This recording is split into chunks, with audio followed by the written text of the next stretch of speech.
चलिए जी, इससे पहले मैंने आपको करवाया था डिफरेंट एटॉमिक मॉडल्स के बारे में, एटम के बारे में, कि कैसे अलग अलग मॉडल आए जिन्होंने एटम के स्ट्रक्चर के बारे में एक्सप्लेन किया। पर अगर आपको ये पीडीएफ चाहिए तो डिस्क्रिप्शन में लिंक है, और बहुत ही अच्छा मैंने साइंस का कोर्स बनाया है, मतलब एग्ज़ाम ओरिएंटेड है। इतना है कि आप 95 से 96% एग्ज़ाम में देखने को आपको क्वेश्चन ये मिलेंगे, ठीक है। 2-3% की गारंटी मैं नहीं लेता, क्योंकि अनएक्सपेक्टेड चीज़ें आ जाती हैं, +1 +2 की कई बार चीज़ें आ जाती हैं, और वो करना बिल्कुल पॉसिबल नहीं है। तो यहाँ पे थोड़े से एक बार आपको रिवीजन करवा देता हूँ एक्चुअली में हुआ क्या था यहाँ पे।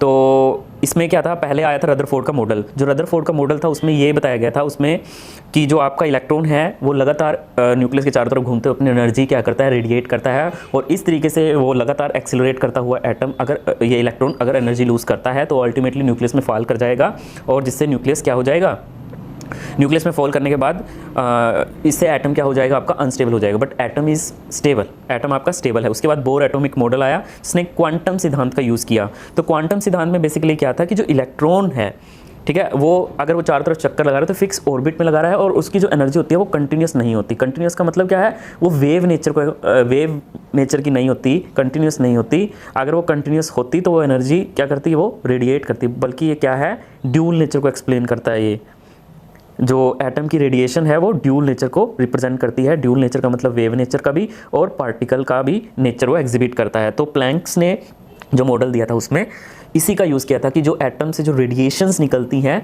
वो आपकी क्या होती हैं, छोटे छोटे अनिश्चित छोटे छोटे पैकेट्स, बंडल्स के रूप में होता है, जिन्हें क्वांटम कहा जाता है। तो एकदम से इलेक्ट्रॉन की जो एनर्जी, रेडिएशन की एनर्जी जो है एकदम से रिलीज़ नहीं होती, बल्कि वो पैकेट्स के फॉर्म में होते हैं। कुछ पैकेट्स आपके एनर्जी गेन कर रहे होते हैं, तो कुछ आपके उतना सफिशिएंट टाइम मिल जाता है, कुछ आपके वो गेन कर रहे होते हैं, कुछ लूज़ कर रहे होते हैं। इस तरीके से उनकी एनर्जी क्या रहती है, एक तरीके से आपकी स्टेबल रहती है। तो जो प्रायर एटॉमिक मॉडल्स हैं, like Rutherford tells about the wave nature of radiation which is continuous form of energy, that's why he could not explain the stability of atom, but the radiation of any atom and body exhibit dual nature which is wave and particle.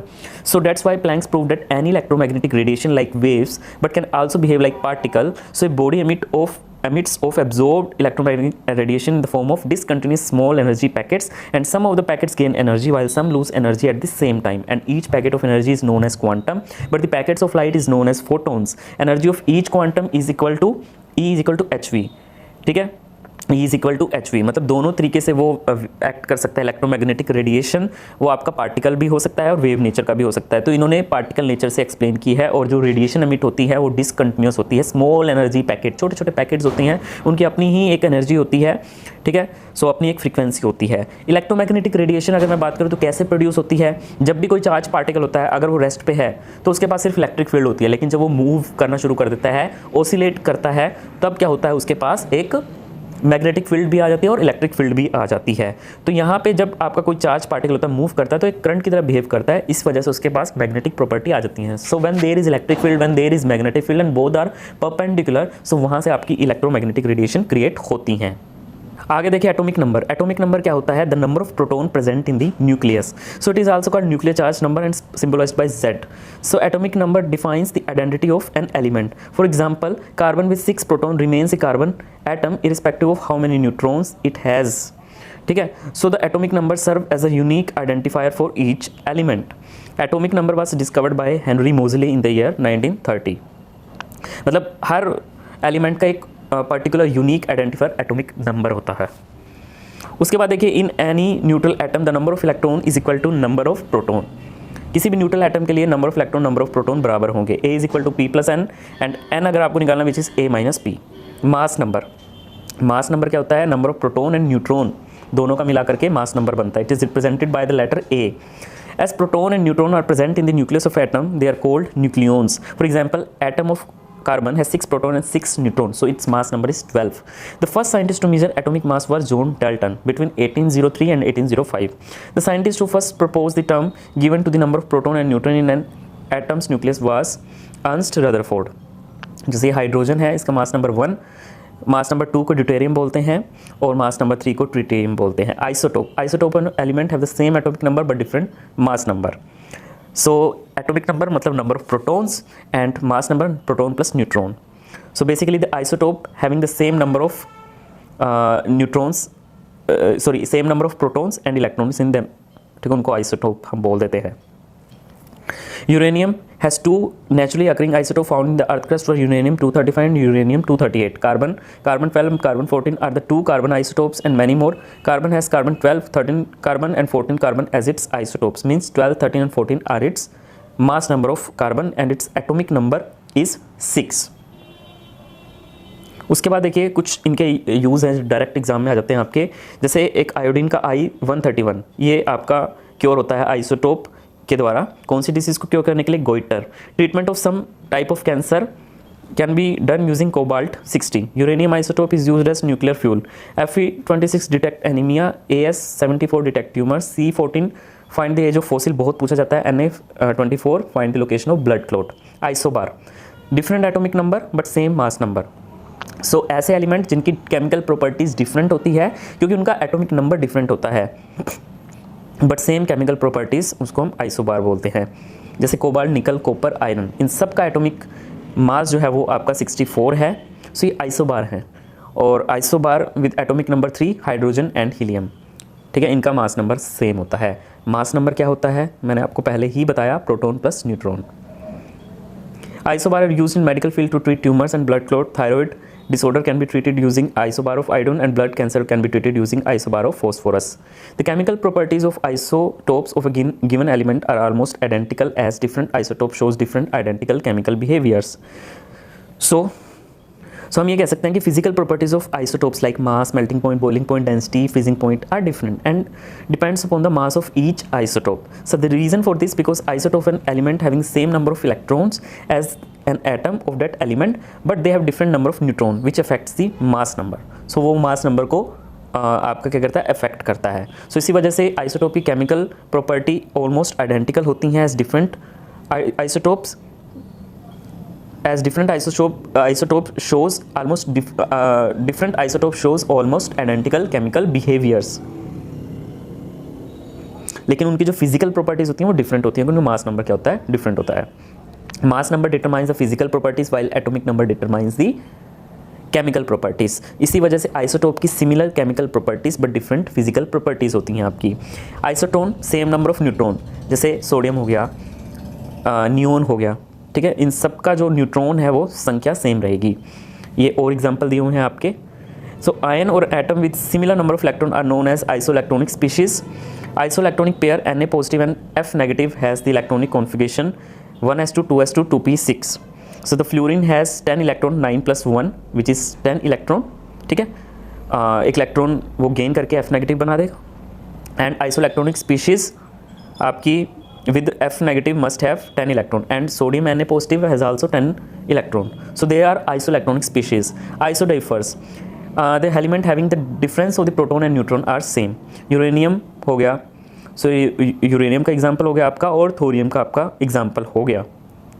तो क्या है basically, uranium nucleus में 92 आपके क्या हैं, proton हो गए, ठीक है, 92 आपके क्या हुए, प्रोटॉन, और आपके जो 146 हो गया आपके न्यूट्रॉन हो गए। सो इनका डिफरेंस 54 है।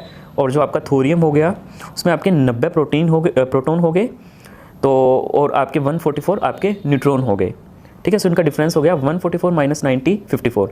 आगे देखिए electronic structure of an atom. Electron in an atom are grouped around a nucleus into a shell. Sub shell क्या हो गया,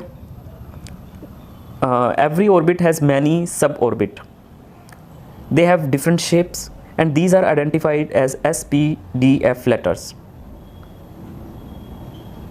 उपकक्षा, सब ऑर्बिट या सब शेल, प्रत्येक कक्षा की कई उपकक्षाएं होती हैं, इनका अलग अलग अक्षरों द्वारा इनको सूचित किया जाता है। अगर मैं S की बात करूँ तो 2 इलेक्ट्रॉन होते हैं, P की बात करूँ 6, D की बात करूँ तो D सब शेल में आपके 10 इलेक्ट्रॉन होते हैं, F में आपके 14 इलेक्ट्रॉन होते हैं। ऑर्बिट हो गया आपका, सब शेल हो गया, और मैक्सिमम इलेक्ट्रॉन कितने आ सकते हैं, K is equal to 2, sub shell हो गया आपका S, मैक्सिमम इलेक्ट्रॉन 2। उसके बाद देखिए L is equal to 8, SP, M का हो गया आपका SPD 2 6 10, सो 18 आपके वो आ सकते हैं maximum electron. And N is equal to 32 के लिए SPDF 2 6 10 14, जिनका सम आपका कितना बनता है, 32 बनता है। ऑर्बिटल क्या होता है, नाभिक के चारों तरफ का वह क्षेत्र जहां अधिकतम इलेक्ट्रॉन पाए जाने की संभावना होती है वो ऑर्बिटल कहलाता है। तो कक्षक की संख्या उपकक्षा में इलेक्ट्रॉनों की आधी होती है, ठीक है, जो आपके उपकक्षा में इलेक्ट्रॉन होते हैं ना, कक्षक उसके आधे होते हैं। मैं आपको बताऊंगा आगे। एक कक्षक में अधिकतम 2 इलेक्ट्रॉन हो सकते हैं। कक्षक में इलेक्ट्रॉन हुंड के नियम से अनुसार बढ़ते हैं।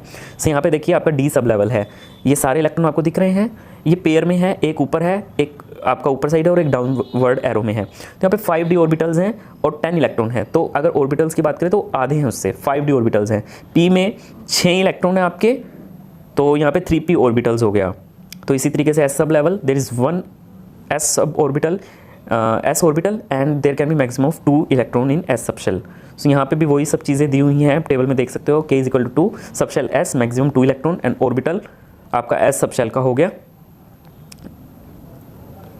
तो उसके बाद L equal to 8 SP maximum 2 6। तो S सब लेवल में आपके 2 इलेक्ट्रॉन और यहाँ पे P सब लेवल में 6 इलेक्ट्रॉन इस तरीके से भरे जा रहे हैं आपके।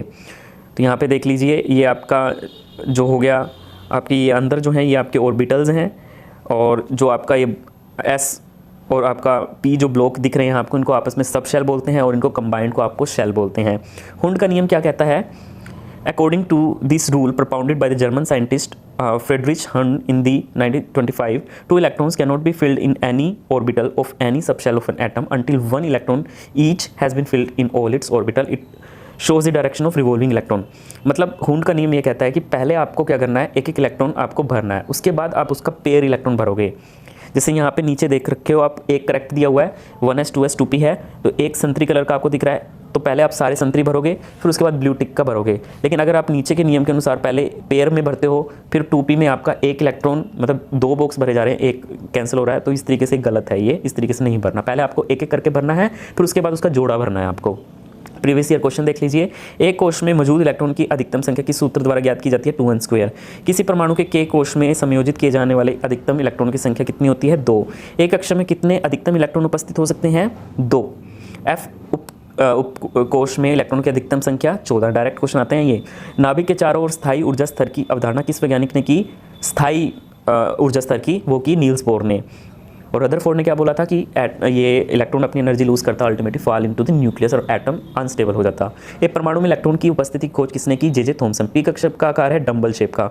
ऊर्जा के चतुस्तर में संयोजित किए जाने वाले इलेक्ट्रॉन की अधिकतम संख्या 32।